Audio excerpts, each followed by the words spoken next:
네, 안녕하세요. 네, 반갑습니다.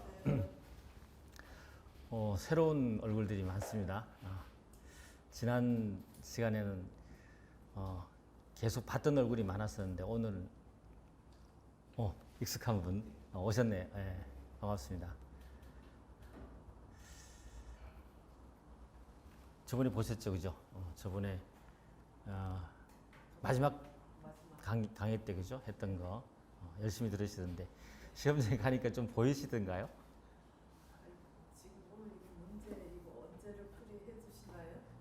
아예 진짜 뭐야 하면서 문제 풀이는 그 유튜브에 올라가 있고 이미요.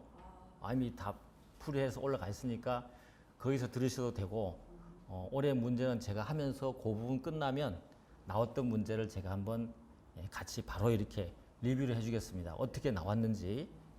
그래서 아마 그때 봤다 하더라도 좀 준비가 안 된 분들은 시험장에 똑같은 게 나와도 무슨 말인지 못 알아봤을 거예요. 옷을 갈아입고 나오거나 아니면 똑같이 나와도 못 찾아요. 그죠? 그런 찾는 방법을 이제 여러분이 익숙하게 하셔야 되니까 저랑 같이 한번 해보면 될 것 같아요. 이제 오늘 첫날이니까 여러분하고 편하게 오리엔테이션 좀 하고 오늘은 좀 놀면서 하다가 가요. 첫날부터 열심히 하면 안 나오더라고. 너무 힘드니까 오늘은 즐겁게 합시다. 공부도 즐겁게 해야 되니까 오리엔테이션을 좀 해보겠습니다. OT 이게 이제 학교에서 주로 많이 해요. 학교에서 첫날 강의는 한 30분 넘어가면 그 반칙이야. 그날은 딱 30분 하고 끝내야 돼. 30분 전에 끝내야 되는데 오리엔테이션이죠. 내가 한 학기 동안 어떤 강의를 하겠다라고 알려주는 거거든요.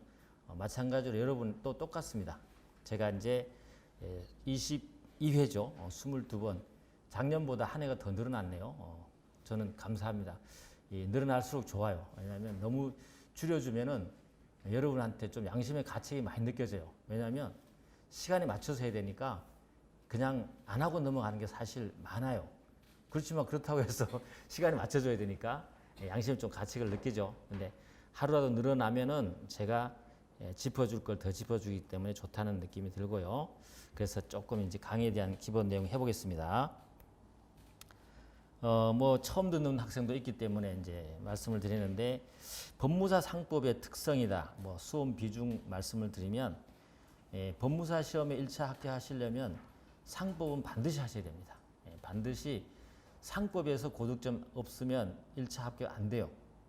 그죠? 그러니까 반드시 하셔야 돼요. 그래 첫 번째 시간에 보면 헌법하고 상법이 같이 100점이 배점이 되는데 상법이 60점이죠. 30문제고 그 다음에 헌법이 40점 20문제인데 헌법은 해도 점수가 똑같고 안 해도 똑같아요. 그래서 헌법은 한두 번 슬쩍 보고 얇은 거 보고 가서 찍는 거야. 찍어서 10개 맞춰야 되죠. 그죠? 10개 맞추거나 5개 맞추고 상법은 올해 시험도 마찬가지지만 올해도 제가 합격한 학생들 저한테 연락 다 오는데 실력 있고 합격한 학생들은 전부 다 26, 7개 다 맞췄어요. 다 맞추고 어떤 학생은 28개 맞췄대요. 맞추고 했는데 다 한 겁니다. 다 한 거고 공부를 하면 되기 때문에 최소 25개는 맞아줘야 돼요. 그래야만이 첫 번째 과목에서 여러분들이 만회를 하고 합격할 수 있습니다. 그러니까는 앞서간 사람들도 거의 상법에서 점수를 잘 맞아서 1차를 합격 다 했어요. 그러니까는 꼭 하셔야 돼요. 그래서 민법도 중요하지만 상법 좀 해주세요. 알겠죠? 공부 너무 안 하더라 보니까 안 하고 막 이렇게 하시는데 상법 좀 꼭 좀 해주셔야 된다. 그래서 중요한 과목이다. 라는 걸 말씀을 드리고 그 다음에 처음 하시는 학생들이 상법이 어려워해요. 어려워합니다. 어려워하기도 하는데 어려워하는 이유가 첫 번째가 용어가 새롭다. 새롭다.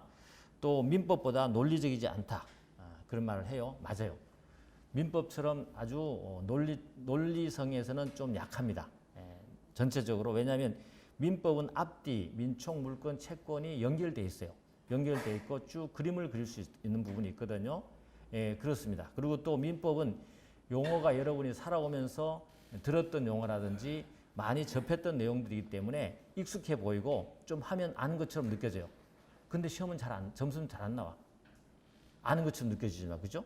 그래서 좀 쉽다고 느껴지는 것이고 상법은 사실은 양은 더 많습니다. 조문도 훨씬 많아요. 민법보다가 훨씬 많지만 시험에 나오는 부분이 한정돼 있고 제도적으로 접근하면 양을 확 줄일 수 있습니다. 그래서 상법은 민법보다 어렵게 느껴지지만 빨리 점수를 확보하는 데는 도움이 된다. 또 한 가지는 상법도 굉장히 논리적인 부분이 있습니다. 논리적인 부분이 어떤 부분이냐면 제도별로 볼 수 있으면 논리적이에요. 그래서 상법은 제도법이에요. 제도법. 그러니까 각각의 제도를 모아놓은 법이 상법이란 말이죠. 그래서 여러분 하시면서 민법처럼 쭉 연결한다는 생각하지 마시고 가면서 제도가 나오잖아요. 뭐 예를 들면 다중대표 소송이다. 뭐 그다음에 여러 가지 위법행위 유지 청구권이다. 뭐 나오잖아요. 그죠? 그럼 그 제도를 그냥 통째로 여러분이 느껴야 돼요. 그게 왜 나왔다는지 그죠? 그런 의미를 느끼시면 빨리 접근할 수 있다. 뭐 그런 의미고요. 하여튼 상법 잘 맞을 수 있다. 그런 뜻입니다. 고득 좀 해야 된다. 그렇게 말씀을 드리고 분량이 많지만 줄일 수 있다. 됐습니다. 소개를 좀 하고 그 정도. 출제 빈도를 보면 올해 거 좀 봐야 돼요. 여러분 지금 공부하실 때 뭐 좀 했다. 한 2년 했다. 뭐 한 3년 했다. 라고 하시면서 여기 와서 마음을 좀 있죠. 교만하게 가지시면 절대 안 돼요. 시험 다시 시작하셔야 돼요. 떨어지면 다 똑같은 거예요. 다 똑같은 거기 때문에 떨어졌는데 분명히 이유가 있을 겁니다. 그렇죠? 그렇기 때문에 겸손하셔야 돼요. 10번을 떨어지더라도 겸손하게 와서 다시 시작하셔야만이 여러분을 합격합니다. 그랬을 때 우리 차분이죠. 처음부터 뭐가 잘못되는지 한번 살피면서 가셔야 된다. 그죠? 이번에 시험 나온 건 좀 약간 특이한 부분이라보다도 특이한 건 아닌데 해상법하고 어음수표법에서 거의 안 나왔죠. 그죠? 한 문제밖에 안 나왔어요.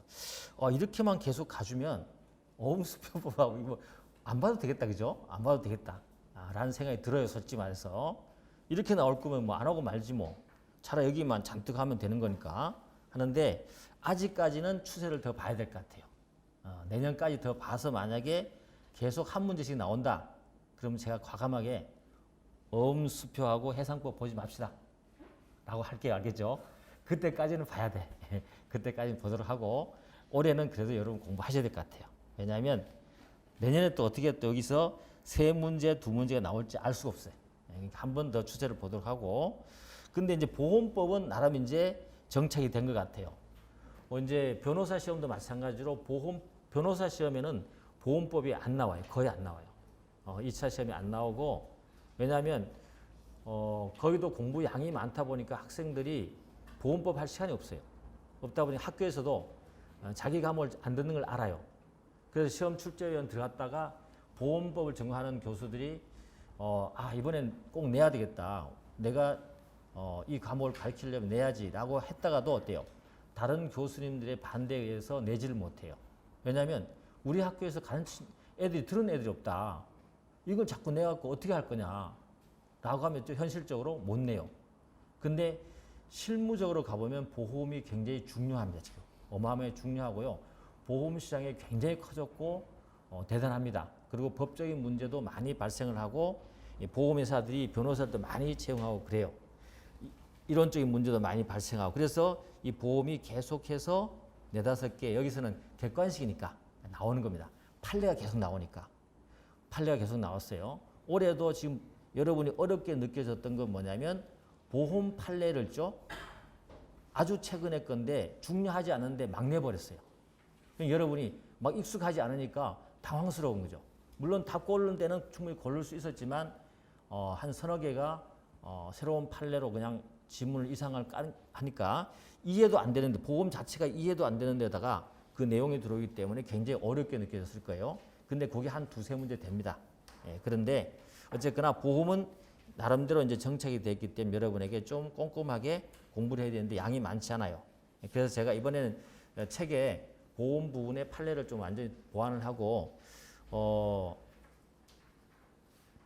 제가 알기로는 강사들의 마지막 정리한 자료까지 거기 갖고 들어가는 걸로 알고 있어요. 다 준비하는 걸로 알고 있어요. 뭐 그래서 꼭 그런 건 아니겠지만 많이 다뤘던 거 중요하다는 걸 좀 빼면서 이렇게 당황스럽게 지엽적인 판례를 좀 몇 개 냈더라고요. 그걸 이제 여러분이 이따 알려드리겠습니다. 그리고 회사법이 좀 늘어났다. 뭐 이 정도고 나머지 상총상해인 똑같습니다. 그러면 어떻게 되냐? 고민이 생기는 게 해상법을 해야 되냐, 엄수표법을 해야 되는데 해야 됩니다. 우리 합시다, 알겠죠? 그걸 제가 말씀드리려고 하는 거예요. 합시다. 그리고 보험법도 해야 된다. 그래서 이런 것만 알아두시면 돼요. 처음 하시는 분들 있죠? 어떤 초점을 맞추고 있는지 보셔야 되고 회사법은 당연히 중요하게 공부를 하셔야 된다. 됐습니다. 넘어갑니다. 그 다음에 상법의 난이도, 출제 경향 여러분 보시면 알겠지만 보험법에서 익숙하지 않은 지문 때문에 약간의 어렵게 느껴지는 시험으로 평가되는데 이 보험법을 여러분들이 조금 더 익숙하게 하셔야 될 것 같아요. 이번에 점수 잘 나왔다는 학생도 저한테는 보험 쪽이 굉장히 어렵게 느껴졌다라고 하더라고요. 익숙하지 않아서 그걸 다시 한번 여러분이 좀 이번에는 좀 숙지를 잘 해야 될 것 같아요. 그리고 정답 지문은 거의 평소 얘기했던 것이 다 나왔어요. 25개는 전부 다 어때요? 우리 다 다뤘던 데서 나왔어요. 설령 뭐 4개, 5개가 항상 그래요. 여러분 30개 다 맞출 수는 없어요. 항상 25, 6개 하고 4개는 어때요? 브리트가 나온다고 생각을 항상 하셔야 돼요. 그러면서 25개, 6개는 무조건 맞춰야 돼요. 다 가르쳐 준 거니까. 그렇게 맞추면 28개가 나온다. 이렇게 말씀을 드립니다. 한번 풀어보면 알아요. 나중에 같이 한번 풀어보면 어떻게 되는지 볼 수 있습니다. 그래서 문제 내용도 그동안 기출되었던 지문 거의 유사하게 다 나왔습니다. 그 다음에 2-3개 문제가 보험법에서 까다롭게 출제됐다. 내용 자체가 좀 어렵습니다. 사실 어렵고 다시 이해를 시켜드리겠습니다. 그 다음에 합격선에 있는 수험생의 경우는요. 거의 큰 차이는 없었어요. 단지 지금 평균 점수하고 나온 거 보니까 1, 2점 차이. 제가 그런 말을 했죠. 작년과 비교해보면 합격할 사람들 차이에서는 1, 2점밖에 차이가 안 날 거다라고 했는데 약간 어렵게 느껴져서 1, 2점 내려왔더라고요. 그렇게 보시면 된다. 출제 경향이요. 그렇다 하더라도 여러분 합격하는 데에 대해서 공부할 양은 똑같습니다. 범위는요. 됐다. 그래서 뭐 출제 경향 대법원 판례는 그죠? 최근 대법원 판례는 이번에도 많이 나왔죠. 어김없이 출제됩니다. 제가 해줬던 데서도 많이 나왔고요. 판례 요걸 조심하셔야 돼요. 요거. 판례 이론적 그동안에는 이 중요하다 이론적으로 중요하고 판례로 좀 중요하다는 것을 냈어요. 그래서 저도 이제 마지막 정리할 때 그 판례가 있었는데 너무 어렵기도 하고 이거 정말 내겠나 싶어서 제가 중요한 걸 뽑지 않고 그냥 최신 판례인데 나올 거를 뽑아서 여러분 해줬는데 그걸 냈더라고요. 그걸 2개나 냈더라고요. 그래서 뭐야 이거 내가 정리해 준 걸 보고 일부러 이렇게 낸 거야? 라는 생각할 정도로 지엽적인 걸 냈어요. 그래서 제가 이번에는 아예 책에다가 지엽적이고 있죠. 뭐 별로 중요하지 않다 하는 것도 다 넣어버렸어요. 그러면 이제 되겠죠? 다 넣었다는 거죠. 그래서 이론적 중요도와 관계없이 시험일 전까지 최신 판례를 무작위로 출제한다는 걸 여러분이 알고 있어야 돼요. 그래서 마지막 판례 그죠? 정리를 꼭 하셔야 된다. 내년에는 제가 중요하지 않더라도 지문을 만들어서 여러분 드릴게요. 그래서 하시면 되겠다. 됐죠? 최근 판례는 반드시 보면 된다. 나머지는 보시면 돼요. 그래서 상법 문제 출제 분위기는 상법의 주요 조문 판례다. 그래서 조문 판례만 잘 하시면 됩니다. 됐다. 그렇게 보시고 법무사 수험 전략 처음 하시는 분들 있죠?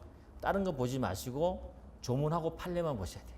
알겠죠? 일단 조문 판례만 내가 다 숙지하겠다라는 생각을 가지시면 돼요. 제 책도 어때요? 조문하고 판례 위주로만 구성되어 있어요. 구성되고 그 다음에 특별히 양을 들어갈 수 있는데도 어때요? 다 뺐습니다. 빼서 좀 줄여놨기 때문에 여러분들이 그 정도 양만 하면 충분해요. 그래서 수험 대상이다. 그 다음에 2번째는 기출 문제를 통해서 수험 범위를 확정해야 된다. 그때는 이제 강사의 도움이 좀 필요하죠. 그리고 수험 범위를 과감히 줄여야 되고요. 출제 가능 문제로 정조준해야 되지. 자꾸 뭐 보니까 새로운 뭐 여러분 그런 거 있죠. 모의고사를 보면서 새로운 뭐 문제가 나왔는데 내가 틀렸어. 이게 또 나올 것 같아서 막 찾아보고 내 책에 없으니까 또 막 집어넣고요. 쓸데없는 거 안 하셔도 돼요. 알겠죠?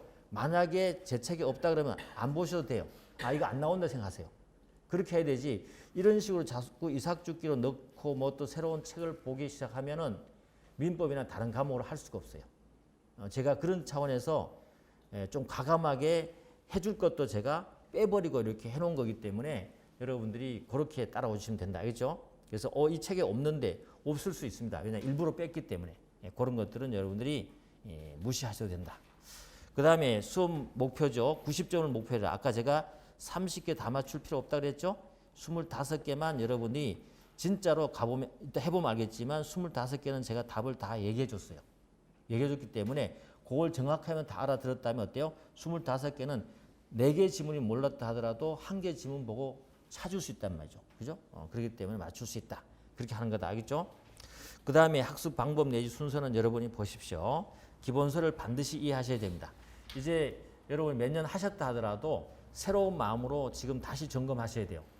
새롭게 해보면 어떻냐면 내가 몰랐던 게 너무 많고 그 다음에 내가 해야 될 게 빠져있는 게 많다는 걸 느낄 수 있습니다. 이때 이제 합격하는 거예요. 알겠죠? 그래서 지금 처음부터 다시 공부를 하시고 조문 판례 기출 확인하고 요약 정리하고 하시면 됩니다. 그리고 저를 따라오시는 분들은 제가 안내를 좀 잘 해드리도록 하겠습니다. 넘어갑니다. 그 다음에 자, 상법 강의 전체 일정은 뭐 여러분 잘 아시죠? 우리 학원에 있는 건데 뭐 여기서 취사 선택을 해도 상관없겠지만 종합반 따라오시거나 하시는 분들은 한 4번, 5번의 반복을 하게 될 겁니다. 그죠? 이제 오늘 하는 것이 이제 기본 강의예요. 기본 제도를 해설하고 제가 꼼꼼히 이번에는 짚어가면서 한번 설명을 해드릴 겁니다. 그래서 이론 조문 판례를 이제 유기적으로 해설을 할 거고요. 그 다음에 집중 강의가 있어요. 이 집중 강의는 짧은 시간 내에 나올 만한 걸 한번 같이 중요도를 가지고 짚어보는 건데 저는 이제 조문 판례집으로 여러분이 해줄 건데 이번에는 좀 더 부지런해지면 이 암기장을 좀 만들어서 그걸 가지고 하면서 조문 판례랑 같이 한번 여러분에게 효율적으로 강의를 한번 해볼까 생각합니다. 그리고 이제 문제 해설 강의 있죠. 문제는 강의를 듣든 안 듣든 반드시 풀어야 됩니다. 알겠죠? 문제는 반드시 풀어보셔야 돼요. 그렇다고 문제 자체를 암기한다기보다도 연습용으로 반드시 하셔야 돼요. 그래서 만약에 한 2년 내지 3년 공부를 하셨는데 다시 지금 한다 생각하시면 문제집을 옆에 놓고 하는 것도 괜찮아요. 옆에 놓고 하고 조문 판례집도 옆에 놓고 하면서 그런 역량이 충분히 되거든요. 그렇게 짚어나가면 된다. 문제는 반드시 해야 된다. 알겠죠? 그 다음에 이제 마지막에 가면 우리가 동형 모의고사 있는데 이거 중요해요. 왜냐하면 여러분들이 뭐 힘들 수도 있습니다만은 시험은 객관적인 거잖아요. 객관적이라는 말은 무슨 말이냐면 나의 시험은 나의 주관적인 어떤 사정을 봐주지 않아요. 일정한 점수가 무조건 성적이 올라와야 합격하는 거예요. 그러려면 어때요? 객관적인 어떤 기준에 맞춰서 내가 거기에 맞춰줘야 되지 나를 맞추면 안 돼. 알겠죠? 예를 들면 동형 모의고사 그래서 전범위를 저는 연습을 시키는데 전범위가 어때요? 쉽지 않습니다. 처음부터 끝까지 문제를 30문제를 다 내는데 그걸 다 한번 풀어본다는 거죠. 쉽지 않은데 그걸 연습을 하셔야 돼요. 거기서 살아남아야 돼요. 알겠죠? 그래서 전체를 빠른 속도로 왔다 갔다 몇 번 볼 수 있어야 돼요. 그렇게 해야만이 합격하는 거다. 그래서 나는 힘이 들어서 못하겠다. 그러면 안 되는 거예요. 어떻게든지 하려고 노력하셔야 돼요. 왜? 이렇게 해야 합격하니까. 알겠죠? 이렇게 따라오셔야 된다.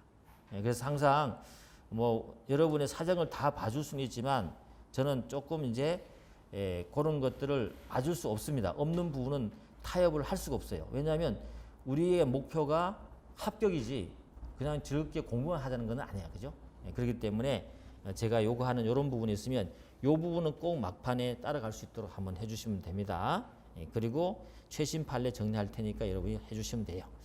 어쨌거나 저랑 같이 하시면 중간중간 이 카톡방이라든지 통해서 여러분하고 저한테 질문하시면 상법에 대해서는 제가 가지고 있는 거 다 주겠습니다.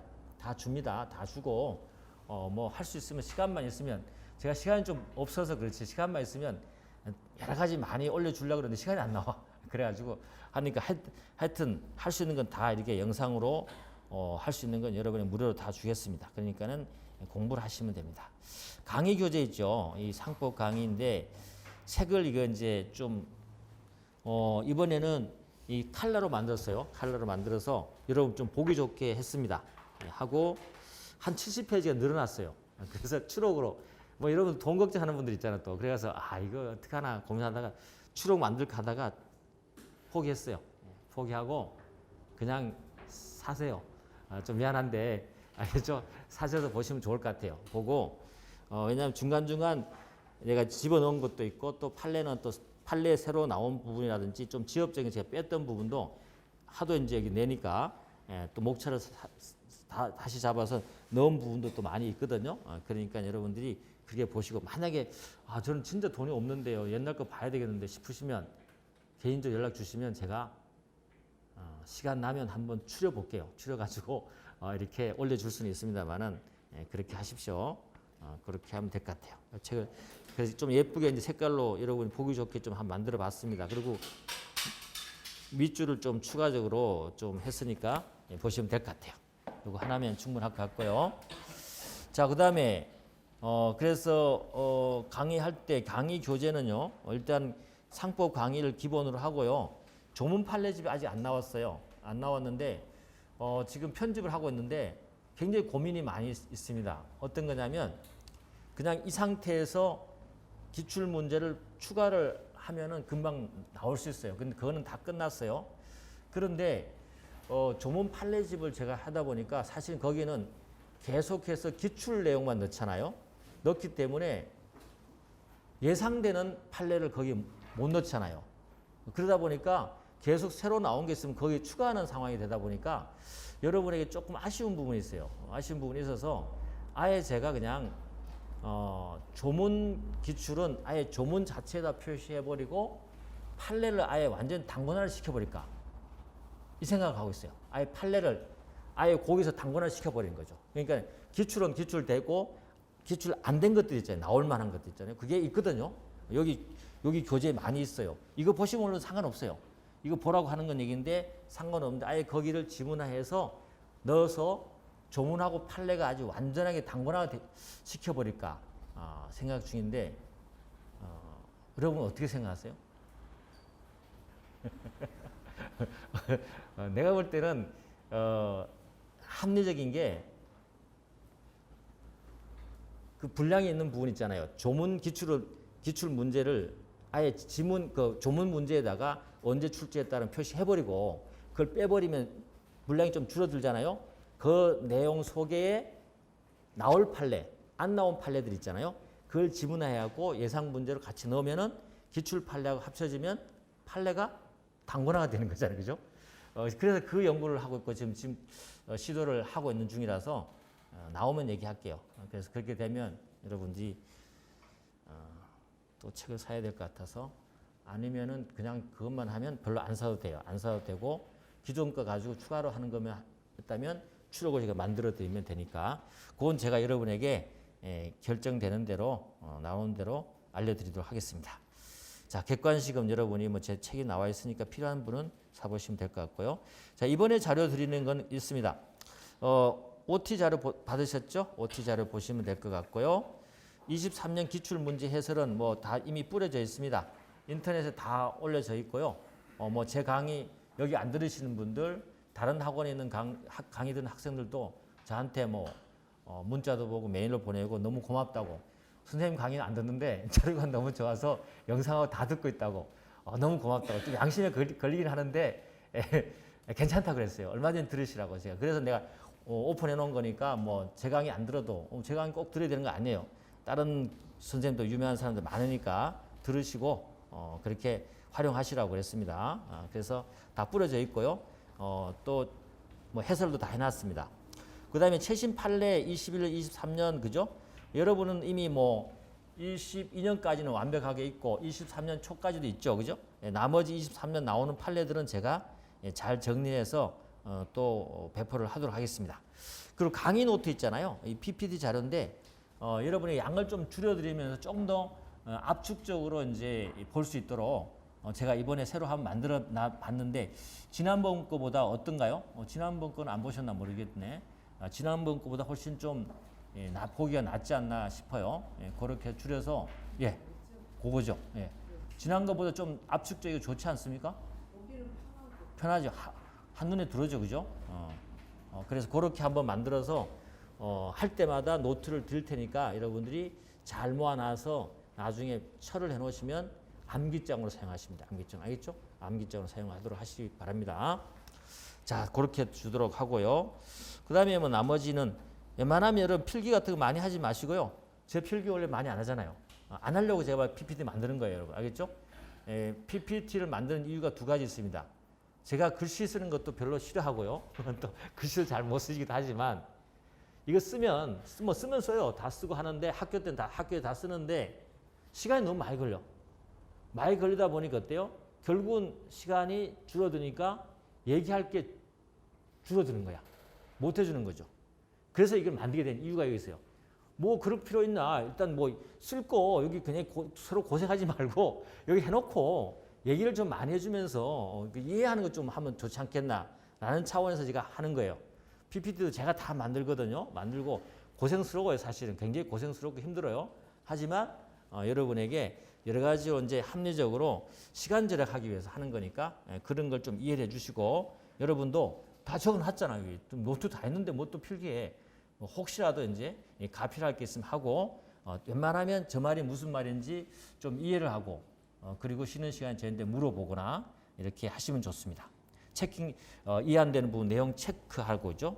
그런 다음에 복습할 때 교재를 보면서 꼭 복습을 잘 해주시기 바랍니다. 됐어요? 책은 예쁘게 나왔나요? 저도 오늘 처음 만났어요. 처음 만났는데 잘 나왔네요. 보니까 예쁘게. 그 다음에 상법교재 특징이 있죠? 여러분 아실 겁니다. 다 알고요. 법무사 시험에 초점을 맞췄기 때문에 여기에 없는 내용들 많아요. 어떤 분들 그렇더라고요. 또 교수님 뭐 다른 책들 보니까 두껍고 거기에 뭐 다른 내용도 많던데 교수님 책에는 많이 빠져 있어요. 그런데 그냥 빠진 대로 놔두셔야 돼요. 여러분 알겠죠? 제가 일부러 뺀 거예요. 그리고 제가 강의할 때 일부러 더 깊게 안 들어가요. 여러분. 여러분에 딱 맞게 거기서 더 확대를 안 해요. 제가. 확대를 하면은 여러분이 또 공부를 또 학구열에 차 있기 때문에 열심히 한단 말이죠. 그러면 시간 낭비예요. 그걸 제 상황에 맞게 그죠? 이 책 기준에서 따라오시면 돼요. 그 다음에 상법 판례 됐고요. 중요 지문, 핵심 키워드를 밑줄 이번에 밑줄을 좀 더 넣어놨거든요. 보기 좀 쉽게. 그래서 밑줄 작업이 불필요합니다. 그래서 혹시라도 안 된 부분이 있으면 제가 좀 체킹해드리고요. 중간중간 별표도 해드리겠습니다. 그 다음에 23년 개정 3판은 컬러로 인쇄했고요. 이거 자랑 쳐야지. 알겠죠? 이거 돈이 더 들어가는 거예요. 이게 더 비싸요. 인쇄비가 굉장히 많이 들어가더라고 보니까 그냥 1도, 2도 저도 처음 알았는데 1도, 2도가 달라요. 1도는 흑백인데 돈이 싸고 빨리 나올 수 있고 잘 보기 싫고 근데 컬러를 하면 비싸고 또 많이 찍어야 되고 안 팔리더라도 그 재고가 다 남아야 되는 거고 하여튼 그래요. 그렇지만 여러분에게 그죠? 제가 용기를 냈습니다. 그래서 가독서 확보를 위해서 해드렸고요. 그 다음에 23년 9월까지 출제 가능한 대법원 판례는 전부 다 넣어놨으니까 판례 다른 데 그 보충할 생각하지 마시고 그냥 여기 있는 거 자꾸 보시고 여기 있는 거 모르는 걸 고민하셔야 돼. 알겠죠? 당권화를 했다 보시면 됩니다. 넘어갑니다. 자, 조문 판례는 아까 말씀을 드렸죠. 근간 나올 건데 고객 결정이 확 되면 빨리 할 수 있어요. 제가 빨리 정리할 수 있는데 조문 어쨌거나 조문 판례집은 하여튼 많이 팔려요. 지금 많이 팔리고 다른 학원에 강의 듣는 학생들도 선생님 너무 좋아요. 저 다른 강의 듣는데 이건 제가 보고 있어요. 그래서 유튜브 꼭 끝까지 다 찍어주세요. 이렇게 하더라고요. 그죠? 근데 좋아요. 여러분 꼭 조문 판례집은 여러분이 꼭 활용을 잘 하시기 바랍니다. 별표를 표시했다. 만약에 이번에 판례를 당권화시키면 아마 엄청나게 좋은 책이 되지 않을까 싶은 생각도 좀 들어요. 그러면 여러분들이 마지막에도 이 책 한 권만 가지고도 어때요? 만약에 이해만 된다면 합격하는데 전혀 손색이 없는 거죠. 왜? 조문 판례만 나오니까. 그렇잖아요? 그렇게 이해하시면 됩니다. 뭐 그렇게 한번 해보도록 할 거니까 여러분 보십시오. 됐습니다. 자, 강의 내용 계획인데 22회인데요. 상법 총칙을 2회, 상행위 3회, 회사법을 10회, 그죠? 이렇게 한번 잡아봤습니다. 잡고 그리고 보건법 3회, 해상법 1회, 어음수표 3회. 물론 변동이 있을 수 있으니까 여러분들이 제가 알아서 진도를 맞춰서 정리하도록 하겠습니다. 참고로 하시면서 여러분 기준을 잡아주시고요. 예, 그리고 강의 시간 일정표는 뭐 여러분 아시다시피 이렇게 14일 시작되죠, 그죠? 이렇게 쭉 가는다는 거, 이런 OTA 그 자료를 보시고 계획을 좀 잡아주시고 중간에 혹시라도 한 번 정도 만약에 휴강이 된다면 일요일 날 보강하는 걸로 맞춰보도록 하겠습니다. 됐죠? 그렇게 정리하겠습니다. 그리고 처음 오신 학생들도 있죠. 처음 오신 학생들 때문에 OT 다 하는 거예요. 알겠죠? 예, 온라인 스터디 학습 질문 온라인 스터디가 있는데 카톡방을 운영하고 있거든요. 카톡방 운영하고 있으니까 여러분들이 활용을 잘 하시면 좋겠어요. 예, 변시에서도 아주 학생들이 너무 좋다고 해요. 참가 방법은요. 단체 카톡방에 가보면 하는데 혹시라도 자기 실명으로 안 들어와도 상관없습니다. 익명으로 들어왔다. 우리 카톡방은 자유롭습니다. 들어갔다 나갔다 들어갔다 나갔다 해요. 어떤 분들은 나갔다가 또 다시 들어왔다가 나갔다가 다시 들어왔다 막 그래요. 괜찮아요. 누군지 몰라 내가. 전혀 모르기 때문에 여러분 상관없습니다. 그래서 익명으로 가입하시면 돼. 그죠? 짜증내는 프로도 뭐 이런 거 있잖아. 그죠? 그걸로 들어오면 돼. 그런 거 들어오면 되고 하영태 법무사 상법 교실 있죠? 여기 치면 나옵니다. 거기에 828253에서 빨리빨리 오세요라고 코드를 치면 들어올 수 있습니다. 만약에 개인적으로 연락하시려면 아이디 있죠? 내 마음 OK로 하시면 개별적으로 질문도 할 수 있고 자료를 필요하면 개별적으로 연락 주시면 이쪽으로 자료도 보내주고 합니다. 많이들 그렇게 또 활용을 하시더라고요. 그래서 개별적으로 보내주고 있으니까 보면 되고요. 운영 목적은 법무사 시험 준비생에게 무료 학습 지원이야. 그죠? 학습 지원이다. 시간이 되는 한 최선을 다해서 도와드리겠습니다. 그 다음에 상법 관련 질문에 대한 답변 있죠? 뭐 저녁 10시까지 취합 후에 1회 답변합니다. 그래서 뭐든지 물어보셔도 돼요. 물어보셔도 되고 궁금한 게 있으면 올려놓으면 돼요. 뭐 아주 쉬운 거다. 이거 너무 쉬운 거기 때문에 물어보면은 창피한 거 아닌가? 창피한 거 없어요. 아무리 쉬운 것도 내가 모르는 거는 가장 어려운 거예요. 알겠죠? 그렇게 생각하셔야 돼요. 그래갖고 다른 학생들도 문득문득 어때요? 그런 얘기를 하더라고요. 어떤 학생들이 질문하니까 자기도 사실 몰랐던 건데 질문하니까 많이 도움이 됐다. 그 다음에 뭐 상법 관련 정보를 계속 제공할 거고요. 영상 기획 지원하겠습니다. 그래서 이번에도 여러분하고 진학하면서 조문책이 나오면 또 조문에 대한 새로운 또 특강도 해주고 판례도 해주고 또 시간이 되면은 그 테마 중에서 중요한 부분을 이렇게 짧게 찍어서 여러분들이 복습할 수 있도록 한번 해보겠습니다. 됐어요? 이렇게 카톡방을 잘 활용해 주시면 될 것 같아요. 됐다. OT 끝났습니다. 이제 OT 끝났고 나이아가라 가보셨어요? 나이아가라. 너무 좋더라고. 나이아가라인데 보니까 노래도 있잖아요. 나이아가라. 그래서 나이아가라 폭포인데요. 제가 이번에 갔다 왔어요. 이제 추석 때 해갖고 거기 일정 볼일도 뭐 대학에 볼일도 있어서 있고 있죠. 그래서 한 15일 정도 가족들과 함께 가면서 볼일도 보고 미국 동부를 다 돌았어요. 보스턴 해서 다 돌았는데 나이아가라 갔는데 제가 찍은 거야. 어때요? 좋지 않습니까? 여기 위에서 찍었는데 막 빨려 들어갈 것 같아요. 야, 어마어마했어요. 너무 좋았어요. 제가 이제 이가수 폭포를 그 다음에 갈 건데 여기 이거 간다고 제가 이제 당담했었어요. 이번에 갔다 왔는데 너무 좋았습니다. 여러분도 혹시라도 여기 가시면 나이가 갑니다. 그래서 나이가 가고 나이가 가버리면 어떻게 되는 거야? 안 되네. 나이가 줄어들어야 되는 거 아니야? 나이가 와야 되는 거 아닌가? 네, 하여튼간에 좋습니다. 그래서 제가 거기서 찍은 영상을 조금씩 올려드릴 테니까 여러분이 한번 감상하시고 머리 식히십시오. 너무 이게 그죠? 이쪽이 대단해요. 완전히 빨려 들어갈 것 같은데 그 많은 물이 계속 흘러 들어가는데 너무 신기했습니다. 됐죠? 자, 그러면 이제 조금 더 진행해 볼게요.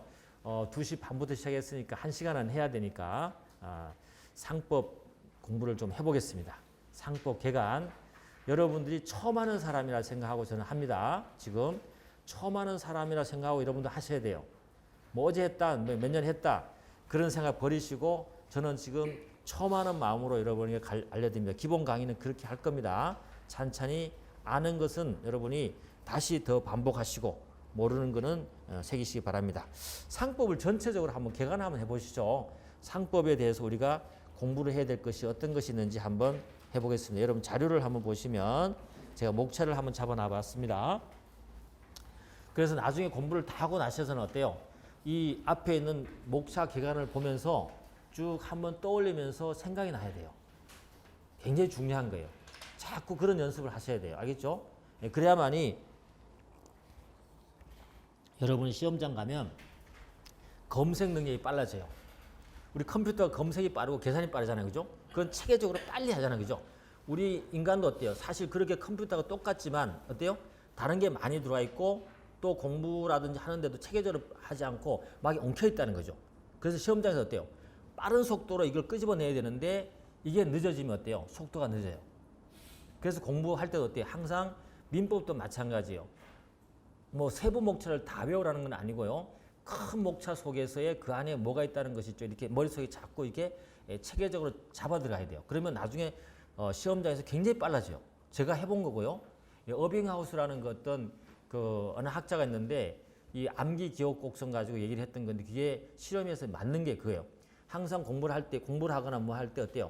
자기의 머릿속에 여기는 상법, 이쪽에는 민법, 이쪽에는 뭐라고 느낌을 의식을 갖고 집어넣는다 생각을 하고 있죠. 그 다음에 목차를 잡아서 넣고 나면 검색력이 엄청 빨라지고요. 그 다음에 암기력도 높아진다는 게 증명돼 있어요.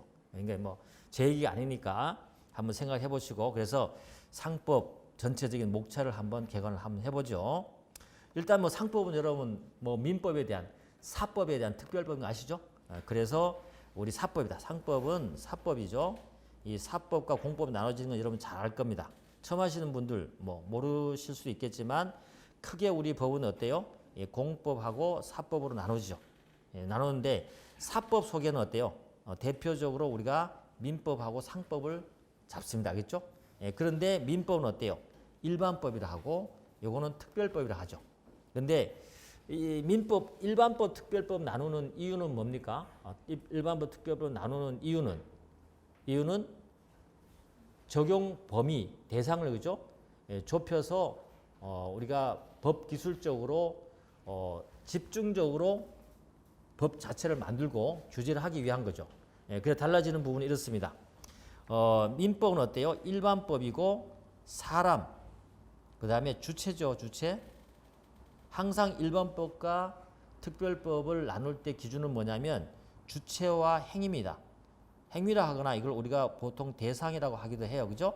주체와 대상으로 법을 나누게 돼 있고요. 모든 법은 주체와 대상이 있습니다. 모든 법은 주체와 대상이 있어요. 그런데 사법으로서의 민법의 주체와 대상은 주체는 사람이죠. 모든 사람. 그죠? 모든 사람. 뭐 자연인, 법인 다 포함해서 행위는 어떤 거냐? 대상은 뭐냐? 모든 법률 행위. 근데 법률 행위도 뭐죠? 의미 있는 법률 행위죠. 그죠? 법적으로 의미 있는 법률 행위를 말합니다. 그래서 법률 행위다. 근데 이러한 그 민법에 일반적인 적용되는 주체들 중에서 특별한 주체가 있더라는 거죠. 그게 누구냐면 상인. 그죠? 주체. 그 다음에 특별한 그들이 하는 행위가 있더라는 거죠. 상행이라는 거죠. 그러면 이것만 별도로 뽑아서 어때요? 특별하게 규정하자 하고 만든 것이 상법이에요. 그래서 특별법 나올 때도 어때요? 이 주체와 뭐가 나와야 돼요? 행위가 나와야 되는 거죠. 그래서 일반법은 모든 사람 모든 주체지만 특별법은 그죠? 특별하게 여기 일반인 중에서 어때요? 사람 중에서 상행을 뽑아서 했죠? 적용하기 위한 것이고 여기 행위 중에서 뭐죠? 상행위에 대해서 적용되는 법이 바로 상법인 거죠. 그래서 어때요? 민법에 대한 특별법이 되는 거죠. 알겠죠? 그런 것이다. 뭐 여러분 다 배우셨겠지만 뭐 일반법, 특별법은 상대적이에요. 상대적이라는 말은 상법은 민법에 대한 특별법이긴 하지만 어때요? 또 다른 법의 일반법이 될 수 있어요. 그죠? 상법에 대한 또 특별법이 나올 수 있단 말이죠. 예를 들면 자본시장법이 있다 합시다. 이 증권 관련되는 그죠? 금융시장 관련되는 자본시장법이 있는데 이 자본시장법은 어때요? 상법에 대한 특별법이에요. 알겠죠? 그러면 이 자본시장법의 일반법은 뭡니까? 이게 일반법이 되는 거죠. 알겠죠? 이런 거다. 뭐 그렇게 알아두시면 되고 기본적인 내용 뭐 시험하고는 관계가 없습니다만 그래도 한번 처음 해보는 거고요. 그래서 상법은 민법의 특별법이다. 왜 중요하냐면 이거는 적용 범위가 문제되기 때문에 그렇습니다. 항상 어때요? 법적인 문제가 발생했을 때 특별법을 먼저 적용하고 특별법에 규정이 없으면 어떻게 한다? 일반법이 적용되는 거죠. 그래서 제가 얘기하는 거예요. 왜 민법을 얘기하냐면 상법에 가보면요. 상행이 관련될 때 특별하게 적용되는 것만 딱 규정되어 있고 일반적인 내용은 어때요? 없어요. 그래서 상사 법률 관계를 해결하다가 상법을 규정해 찾아보니까 적용할 법이 없어요. 그럼 어디로 가야 되죠? 민법으로 가야 되는 거죠. 알겠죠? 그래서 항상 머릿속에는 어때요? 상법 하시면서 여러분 나중에 이제 법무사가 돼서 법적 상담을 하거나 법리를 구성할 때도 항상 어때요? 상법을 생각할 때는 민법을 밑에 쫙 깔아놓고 생각하셔야 돼요. 여기 없으면 어때요? 민법 바로 내려오셔야 돼요. 바로 그 법리를 적용하셔야 돼요. 알겠죠? 바로 적용하셔야 돼요. 그래서 항상 민법이 뒷받침이 돼야 돼요. 그래서 상법 하시면서도 항상 민법을 전제를 깔고 하셔야 돼요. 그래야만 여러분이 상법을 제대로 이해할 수 있어요. 알겠죠? 그런 의미에서 제가 이 그림을 항상 그려드리는 겁니다. 알겠죠? 그렇다. 어떨 때는 문제 이런 걸 물어보기도 해요. 이렇게 변호사 같은데 다른 시험에 가보면요. 상법이 규정이 없어. 없는데 질문을 해놨어. 본 적이 없어. 근데 저한테 물어와요. 아니 상법에 이런 내용이 없는데 이걸 어떻게 문제를 풀으라고 내는 겁니까? 라고 해요. 내가 얘기했잖아. 이거 민법에 몇 조문에 있잖아 거기.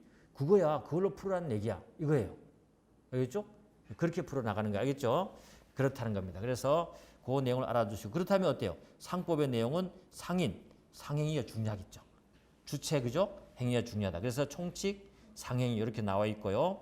뭐 회사 처음 하시는 분 알겠지만 회사는 뭐냐? 회사는 상인 중에 하나입니다. 상인 중에 하나. 상인은요.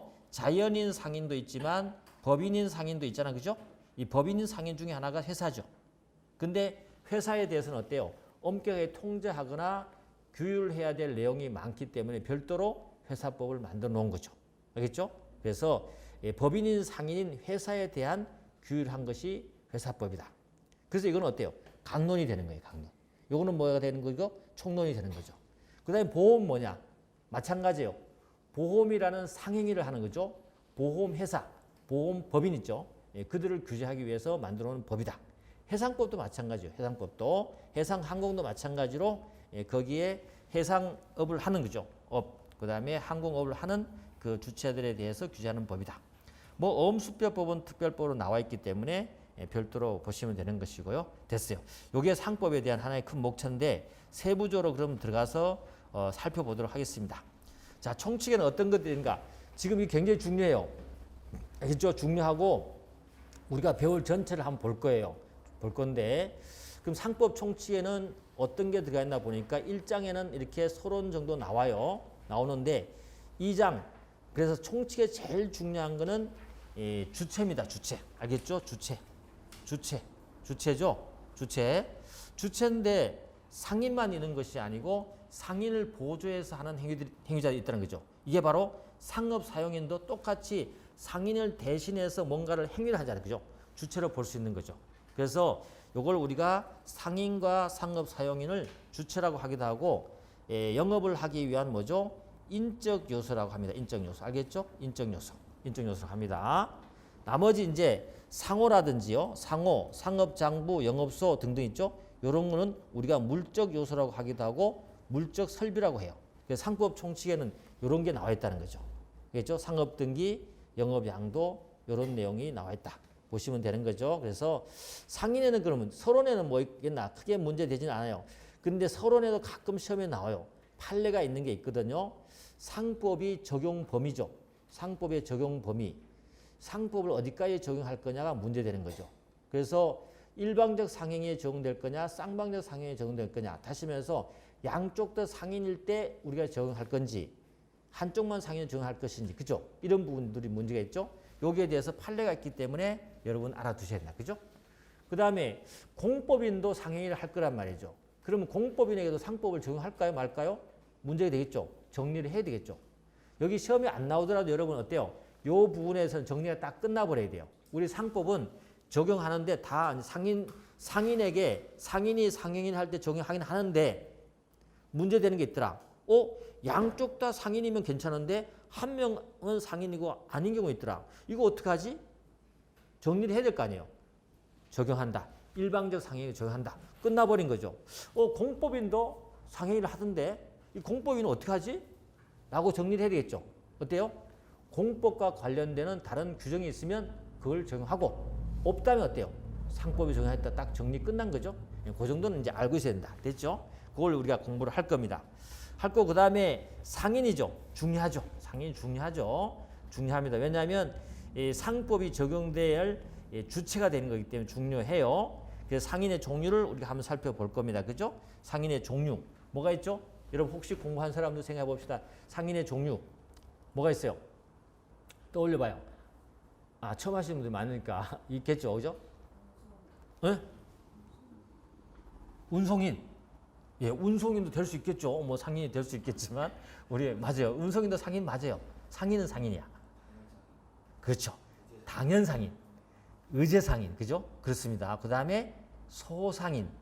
요게 딱 떠올려요. 여러분 앞쪽에서 시험 나오는 거 그것밖에 없어요. 여기 종류 그러면 당연 상인, 의제 상인, 소상인 있죠.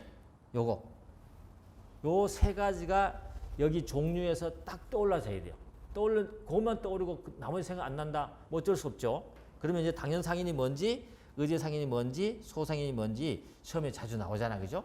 쉽게 나옵니다. 나오는 건데 해야 된다. 그리고 또 하나 말씀드리지만 상법 총칙하고 상행위 부분에는 시험 나오는 건 무조건 다 맞춰야 돼요. 알겠죠? 합격하는 사람은 거의 다 맞춰요. 다. 왜냐하면 새롭게 응용되는 게 없고요. 제가 다 해준 내용에서만 나와요. 그렇기 때문에 상총상해는 무조건 어때요? 7개, 8개는 무조건 맞추고 들어가는 거예요. 그렇기 때문에 아주 꼼꼼하고 확실히 돼버려야 돼요. 그래서 합격하는 사람은 무조건 다 맞추기 때문에 여러분들이 일반이 맞춘다면 다 맞추셔야 된다. 그 다음에 우리가 이제 가장 중요하게 생각하는 건데 이게 사실은 사례 문제 풀 때 너무 중요한 건데요. 상인이 언제 그러면 상인이 될 거냐? 중요한 주제죠. 그죠? 언제 상인이 될 거냐? 근데 이 상인은 우리가 어떻습니까? 자연인도 있고 법인도 있다 그랬죠? 법인이 될 수 있다 그랬죠? 그럼 자연인하고 법인이 언제 상인이 됩니까? 굉장히 중요해요. 왜 그렇습니까? 상법이 적용되려면 상인일 때 적용하는 거잖아요. 아직 상인이 안 됐는데 상법을 적용할 수 있어 없어요? 없잖아요. 그래서 그게 굉장히 중요합니다. 그런데 법인은 큰 문제가 안 돼요. 왜요? 법인은 설립 등기를 함으로써 상인이 되거든요. 등기를 해버릴 때 명확하잖아. 그죠? 자기가 태어나면서 상인이 되는 거야. 근데 자연인 상인은 어때요? 언젠지가 명확하지 않을 수 있어요. 내가 슈퍼마켓을 하기 위해서 어때요? 오늘 건물을 임대를 했다? 그때 내가 상인인가? 건물 임대하고 슈퍼마켓 시설을 하고 시설할 때인가? 간판을 달았을 때 내가 상인이 되는 건가? 물건을 팔았을 때인가? 단계가 다를 수 있겠죠. 언제 될지 모르죠. 그 단계 그런 물건을 진열하거나 간판 달거나 그 다음에 임차하거나 내가 슈퍼마켓을 하기 위해서 다른 사람의 돈을 빌려오거나 이런 과정 속에서 온갖 법률 관계가 많이 끼어 있단 말이죠. 이 법률 관계에서 만약에 법적 분쟁이 발생했다. 그럴 때 상인이라면 뭐가 돼야 돼요? 상법이 적용되는 것이고 만약에 상인이 아니라 뭐가 적용되죠? 민법이 적용돼야 되는 거죠. 그래서 굉장히 중요한 쟁점인 거예요. 사실은. 알겠죠? 예, 그래서 그걸 해야 되는데 어렵지는 않아요. 그래서 상인 자격 취득 시기 그래갖고 이번에 시험에 나왔죠? 이번 시험에 나왔어요. 나왔습니다. 보여드릴게요. 나왔는데 뭐 여러 번 계속했던 건데도 여러분 풀었는지 모르겠습니다만 답이 우리가 아는 것에서 나온 거죠. 상인 자격 취득 상실인데 자연인은요. 자연인은 객관적 인식 가능성설 그래가지고 어때요? 내가 상인이 되겠다라고 외부에 어떻게 표시하는 거죠. 표시는 물론 해야 돼요. 이 표시하는 게 뭐냐면 내가 표시하려고 하는 것이 아니라 물건 사고 건물 임대하고 간판 달고 하는 것들 그냥 상행위를 하기 위해서 있죠. 내가 준비하는 거죠. 이걸 우리가 보조적 상행위라 그래요. 이거는 내가 외부에 표시를 하려고 일부러 하는 것이 아니고 자동적으로 되는 거죠. 그래서 그거는 뭐 당연히 갖춰야 되고요. 진짜 상인을 보려면 어떻게 돼요? 외부 사람하고 문제되는 거잖아요. 그래서 우리는 항상 이게 외관주의 법리가 여기도 약간은 들어와 있는 건데 상대방이 그죠? 거래하는 상대방이 아, 이 사람이 상인이구나 라고 인식했을 때 그때 상인이 됩니다. 알겠죠? 그렇게 정리가 되는 거죠. 내가 등기를 했다, 뭐 상호 등기를 했다, 그거 아무 관계 없어요. 아무 관계 없고 외부 사람들이 봤을 때 저 사람 슈퍼마켓 하려고 그러네? 간판도 안 달았어. 안 달고 어때요? 다른 집에 부동산 업자에 가서 나 지금 슈퍼 하려고 지금 뭐 한다고요? 건물을 좀 임대해야 되겠습니다라고 그 사람들이 표시했죠. 표시했더니 부동산 업자가 이 사람은 슈퍼마켓 하려고 그러는구나. 느껴졌죠? 인식했죠? 그때 상인이 된다는 거죠. 알겠죠? 그게 객관적 인식 가능성설이에요. 그 자연인은 그렇습니다. 알겠죠? 그럼 상실은 어떻게 하냐? 요것만 설명하고 이제 좀 빠르게 진행하겠습니다. 그럼 상실은 어떻게 할 거냐? 자연인은 그러면 상인이 종료될 때는 어떻게 할 거냐? 이 문제죠. 예를 들면 뭐 슈퍼마켓이든지 뭐든지 하면 어때요? 관공서에 가서 신고를 하잖아요. 그죠? 신고나 기타 등 공적 행위를 합니다. 했는데 만약에 내가 그만두려면 거기 가서 나는 그만둔다라고 말소 신고를 해야 되는지 아니면 내가 셔터만 내리면 내가 상인이 안 되는 건지 이게 문제가 되겠죠? 자연인은요 이렇습니다. 그냥 세무서에 내가 폐업 신고 관계없이 그냥 나 안 할 거야 라고 샷다 내리면 어때요? 상인이 아니에요. 알겠죠? 근데 법인은 어때요? 법인은 어때요? 법인은 소멸될 때 어떻게 소멸됩니까? 해산 사유가 있고 해산 사유가 해당되면 어떻게 돼요? 청산 절차를 거치죠. 그 다음에 청산 절차 끝난 다음에 어떻게 돼요? 청산 종결 등기를 하죠. 그러면 되는 것인데 우리 판례는 어때요? 법인 상인은 언제 소멸됩니까? 언제 소멸돼요? 청산 종결 등기하면 됩니까? 그렇습니다. 알겠죠? 아무리 청산 종결 등기가 되었다 하더라도 그 청산을 해야 되는 업무가 조금이라도 남아있다면 어때요? 그 조금만큼 어때요? 법인은 목숨이 붙어 있는 거예요. 권리 능력이 존재한다는 얘기예요. 알겠죠? 죽지 않은 거예요. 그게 끝나야 돼. 다른 사람한테 내가 영업을 하다가 1,000원을 빌려줬는데 아직 1,000원을 내가 못 받고 있다. 다른 건 다 정리가 됐어. 1,000원 받을 게 아직 남아있어. 그 1,000원만큼 뭐가 있다고? 법인은 살아있는 거예요. 근데 미리 등기를 해버렸어요. 청산 종결 등기했는데 등기해버리는데 어떻게 합니까? 상관없어요. 이 등기는 어때요? 그냥 선언적 효과밖에 없어요. 어떤 법적 효과가 없기 때문에 알겠죠? 그래서 그걸 많이 물어봐요. 그래서 여러분 그걸 알아야 된다. 이런 식으로 있죠. 이렇게 포인트별로 중요한 게 딱 나와 있어요. 답이. 그걸 여러분이 이해 안 되면 저랑 같이 이해를 하고 그 다음에 이해되면 어떻게 돼요? 자꾸 풀어보면서 암기하면서 그 다음에 이 목차를 보면서 한번 떠올려 보기도 하고 심심하게 뭐 지하철 타고 왔다 갔다 하면 뭐해요? 무슨 생각이에요 여러분? 잡생각해? 집에 가서 소주 한잔 해야 되는 이 생각해요? 생각하지 마. 공부할 때는 그냥 공부만 생각해. 그냥 가면서 오늘 하영태 박사하고 공부를 했었는데 상인 자연인하고 법인 나눠졌는데 맞아 그렇지. 그러면 하다가 생각이 안 나. 그럼 어때요? 궁금해하잖아. 굉장히 궁금해서 죽을 것처럼 해야 돼. 막 궁금해 죽겠다 하죠. 집에 가서 막 찾아봐야 돼. 그럼 막 실력이 엄청 올라가요. 알겠죠? 그냥 포기하면 안 돼. 그래서 생각 안 나는구나. 나 머리 나빠. 넘어가야지. 딴 생각해야지. 이러면 안 돼. 야 그게 뭐였지 생각을 하셔야 된다겠죠? 그렇게 공부를 하시면 됩니다. 자, 영업 능력 있죠? 이거는 크게 문제가 안 돼요. 그런 식으로 보시면 된다. 이런 식으로 여러분하고 같이 한번 짚어 나갈 테니까 목차를 놓치면 안 된다. 알겠죠? 그 다음에 상업 사용인도 중요하죠. 왜냐하면 상인을 대신해서 하는 거죠. 민법에서는 이게 뭐냐면 상업 사용인은요. 민법에서는 어때요? 민법에서는 사람이 자기 사적 자치로 어떤 법률 행위를 하잖아요. 그죠? 하는데 나 혼자 했을 때와 어때요? 내가 이 하는 행위를 좀 더 확대하고 싶잖아요. 그죠? 이걸 뭐라고 하죠? 사적 자치의 확장이라 그래요. 할 때 나는 손발을 하나 있고 나는 사람이 하나란 말이죠. 근데 부산에 가서 할 수 없잖아요. 또 할 수 없죠? 몸이 10개가 아니잖아요. 그죠? 그럴 때 활용되는 게 뭐죠? 대리인이잖아요. 대리인이잖아요. 그죠? 상법도 똑같아요. 뭐가 필요해요? 대리인이 필요한 거죠. 그 대리인이 바로 상업사용이에요. 그러면 대리인이라고 하면 좀 편할 텐데 왜 이렇게 했습니까? 그래도 상법이잖아. 말은 바꿔야지. 그죠? 민법하고 똑같을 수 없죠. 바꿉니다. 그래서 상업 사용을 했는데 이게 뭐예요? 상인의 대리인이 대리. 말만 바꿔놓은 거예요. 알겠죠? 똑같아요.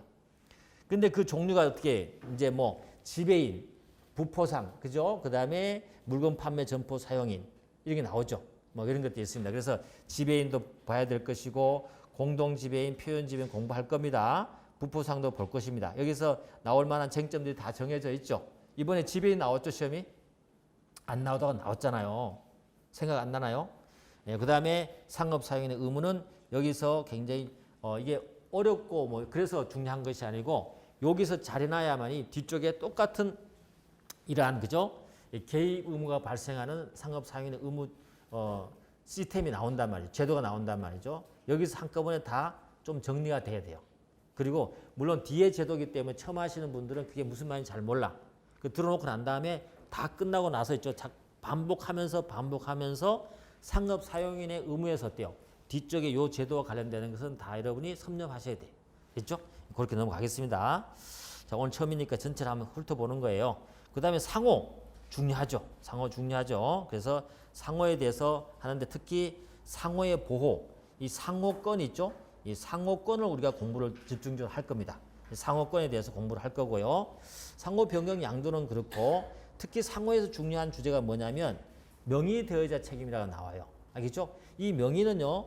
다른 말로 하면 상호 대여자 책임이라고 똑같아요. 알겠죠? 상호 대여자 책임하고 동일한 겁니다.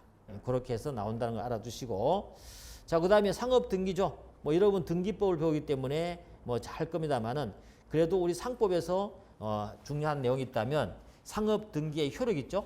이 부분을 여러분들이 정확하게 알고 있어야 돼요. 그래서 상업 등기의 일반적 효력에 대해서 명확하게 여러분이 설명할 수 있고 이해가 돼 있어야 돼요. 그리고 부실 등기의 효력에 대해서 정확하게 제도를 이해하셔야 돼요. 그러면 됩니다. 나머지는 어려운 게 별로 없어요.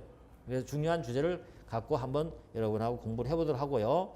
그 다음에 영업양도죠. 영업양도는 실무에서도 많이 일어나는 일이고요. 법적 분쟁이 많이 발생하고 판례가 계속 많이 나오고 있어요. 그래서 지금 계속 조금씩 어때요? 판례가 확대되고 나오고 있잖아요. 그죠? 최근에 판례도 나온 게 있기 때문에 이 영업양도는 늘 시험에 나옵니다. 그죠? 나오기도 하고 중요하기 때문에 살펴봐야 돼요. 영업양도의 절차도 중요하지만 영업양도의 효과로서 우리 채권자, 채무자 보호가 있거든요. 이걸 우리가 상호, 소경, 양수인의 책임 그래갖고 외관법리가 적용되는 곳이에요. 외관법리가 적용되는 것입니다. 나중에 제가 외관법리 적용되는 몇 가지를 이제 설명을 해드릴 겁니다만은 일단 우리 상법 총칙의 외관법리, 그걸 믿은 것을 보호해준 외관법리는 상법 총칙에 혹시 몇 개가 있는지 아세요? 공부 좀 하신 분이나 안 하시면 상관없어요. 한번 생각해 보자고. 외관법리가 상법 총칙에 처음으로 나오는 게 뭐가 있을까요? 표현 지배인 들어보셨어요? 표현 지배인 있죠, 그죠? 예, 표현 지배인. 처음 듣는 사람 그냥 들어주세요. 아, 그런 게 있나 보다 해야지. 아, 나는 모르는데 이거 어떡하지 이거? 이렇게 생각하지 마시고 그냥 자꾸 듣는 거예요. 표현 지배인이 있습니다. 그 다음에 또 뭐가 있을까요? 또 뭐가 있을까요? 네? 부포상. 부포상은 외관법리가 좀 그렇죠. 아, 그렇죠. 표현대리가 적용되지 않는다. 중요한 판례인데 뭐 제가 묻는 거하고는 관계없어요. 전혀 관계없고 외관법리가 적용된 건 뭐 있어요? 한번 해봐요. 여기 하나 눈에 띄잖아요. 안 띕니까? 명의대여자 책임. 표현지배인 명의대여자 책임. 그죠? 명의대여자 책임. 명의를 내가 명의를 빌려줬잖아요. 빌려줘갖고 다른 사람 제3자가 내 명의인 줄 알고 믿었던 사람들을 우리가 보호해 주는 거잖아요. 그죠? 명의대여자 책임이죠. 또 하나 또 있습니다. 뭐가 있을까요? 외관법리. 응? 설비상인. 그건 너무 앞쪽인데. 설비상인 아닌 것 같은데. 여기 있습니다. 여기. 요거 알아야 돼요. 요거. 영업 양도에서 효과 있죠. 양도인의 채권자 채무자 보호를 그래갖고 상호, 소경, 양수인의 책임 있죠. 이게 외관법리입니다. 다시 말해서 영업을 양도 받은 다음에 내가 간판을 그대로 사용했잖아요. 간판을 사용했기 때문에 어때요? 양도인의 채권자가 양도인에게 받을 채권이 채무죠. 이걸 갖다가 양수인이 어때요? 인수한 것처럼 착각할 수 있잖아요. 그걸 믿었던 자, 그죠? 그걸 보여준단 말이죠. 그래서 여기 상호 소경 양수인이 외관 법리가 적용되어 있는 거죠. 그래서 그 판례 나온 걸 보면 어때요? 이제 채권자가 책임지는 거 있잖아요. 책임지는 범위에서 나오는 것이 판례가 얘기하는 게 외관주의 법리이기 때문에 그런 거예요. 알겠죠? 그런 내용을 또 설명할 겁니다. 지금 하면 또 너무 번지기 때문에 이런 것들이 있다는 거, 그죠? 여기 숨어 있다는 거. 이 외관 법리가 쭉 나오고, 그 다음에 또 회사법으로 넘어가면 뭐가 있죠? 표현 대표이사, 그죠? 표현 대표이사. 이런 상법적 용어가 자꾸 나와야 돼요. 오늘 첫날이니까 여러분하고 지금 이렇게 좀 말을 맞추는 거예요. 좀 맞추고 좀 적응해야 돼, 우리끼리. 알겠죠? 눈높이도 맞추고 이렇게 좀 해야 돼. 저도 좀 처음 자꾸 보면 소목소목해서 제가 좀 떨리긴 해요. 여러분 막. 근데 지금 좀 이렇게 친하게 지내야 될 거 아니야, 그죠? 해보면 되는데 이런 거야. 이렇게 자꾸 상법적인 용어를 듣고 익히고 그냥 하다 보면 별거 아니에요. 아무것도 아니야. 제도가 막 심오 그런 것도 아니에요. 그냥 제도일 뿐이에요. 알겠죠? 그렇게 한번 따라가도록 하겠습니다. 그래서 여기에서 뭐 현물 출자라든지 회사 설립해서 영업 임대차가 영업 양도에 대한 어떤 상호소경의 어떤 외관 법리가 적용될 것이냐 이런 것들이 확대되는데 반드시 알아야 될 주제가 거기 있다. 됐죠? 그래서 이게 총칙이에요. 지금 사실 다 해버렸어. 다 해버렸는데 그 내용을 여러분하고 공부를 해볼 겁니다. 그 다음에 이제 상행위 있죠. 상행위. 안 되겠다. 여러분 지금 너무 힘들어하니까 1시간 됐죠, 그죠? 1시간 됐으니까 좀 한 10분 쉬었다가 하도록 하겠습니다. 잠깐 쉬겠습니다.